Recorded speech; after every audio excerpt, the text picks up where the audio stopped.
In the summer of 2024, football fans witnessed a fierce transfer battle.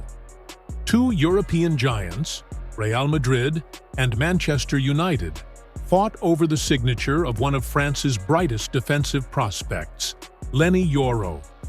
Many saw him as the perfect addition to Madrid's backline, the next great Galactico defender. But fate had other plans. It all began with Madrid identifying Yoro as their long-term defensive solution. With legendary defenders like Sergio Ramos and Rafael Varane long gone, the club wanted to secure the next big talent in world football, but they weren't alone in their pursuit. Manchester United, desperate to strengthen their shaky defense, saw Yoro as a perfect fit. A bidding war began, with both clubs trying to convince the young Frenchman to join their ranks. For Yoro, the decision wasn't just about money, it was about opportunity. Would he get more game time at United, where he'd be a guaranteed starter? Or should he choose Madrid, a club known for producing world-class defenders, but stacked with competition? In the end, Yoro chose Old Trafford. Manchester United celebrated securing their top target. And then in terms of in the summer when you did move to Manchester United, there's a lot of clubs that were linked to you. What made you pick Manchester United to move to? I think everyone knows the history of Manchester United, how big is this club. So since the beginning, I knew that Manchester United was the club for me. I speak with a lot of persons of the club. So I think for me it was a good choice. While Madrid fans were left wondering, did the club miss out on a future superstar? As the dust settled, Yoro landed in Manchester, and Madrid was left empty-handed. Or so it seemed. Because in the heart of La Liga, a new defensive star was quietly rising, one that nobody saw coming. Enter Raul Asencio. A product of La Fábrica, Real Madrid's youth academy, Asencio was not the high-profile signing fans were expecting. But with Madrid facing an injury crisis in defense, he was thrust into the spotlight. And what happened next? He didn't just fill in, he dominated. His debut against Atlético Madrid wasn't just solid, it was spectacular. Facing some of the league's best attackers, Asencio showed a level of composure beyond his years. From well-timed tackles to fearless aerial duels, he quickly proved he belonged at this level. What made Asencio stand out wasn't just his physicality, but his intelligence on the pitch. Unlike many young defenders, he rarely panicked under pressure. His ability to read the game, intercept passes, and organize the backline gave Madrid a level of defensive stability they had been missing. Then came the Champions League test. Against Manchester City's high-powered attack, Asencio stepped up again. His performance left fans and analysts in awe as he effectively shut down world-class forwards, proving that his debut was no fluke.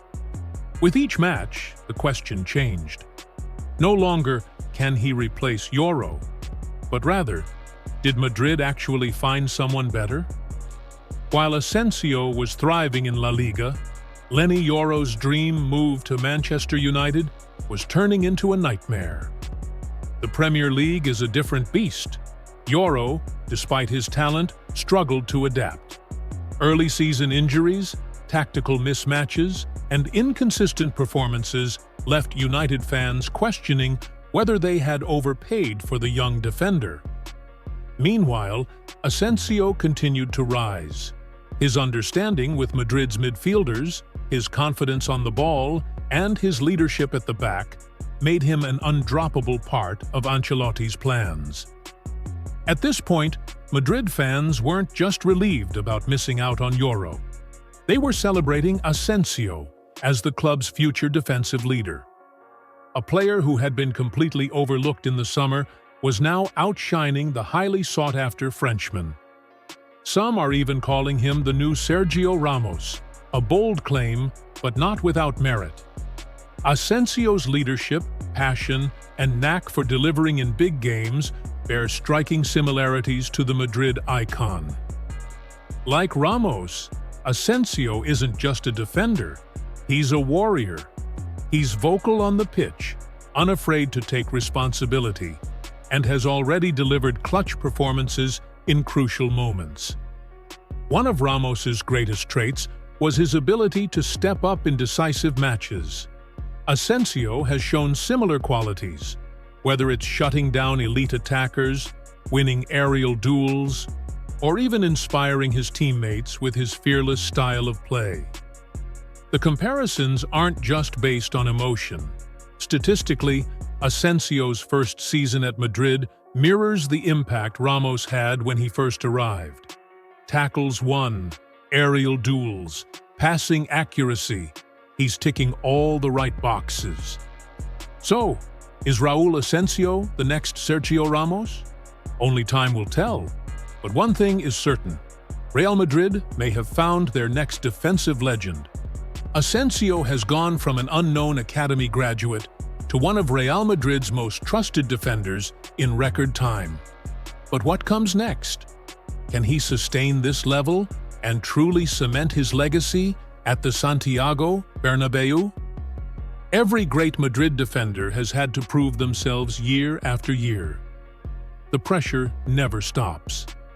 With Madrid aiming for domestic and European glory, Asencio now faces his biggest challenge yet: consistency.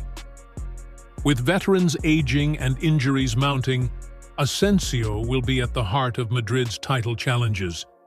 Can he handle the responsibility of leading Madrid's defense in an era of transition?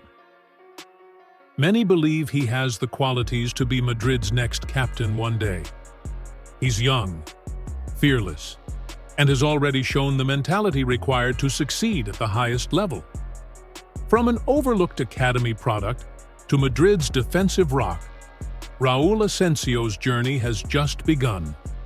And if his rise so far is any indication, the future of Real Madrid's defense is in very safe hands.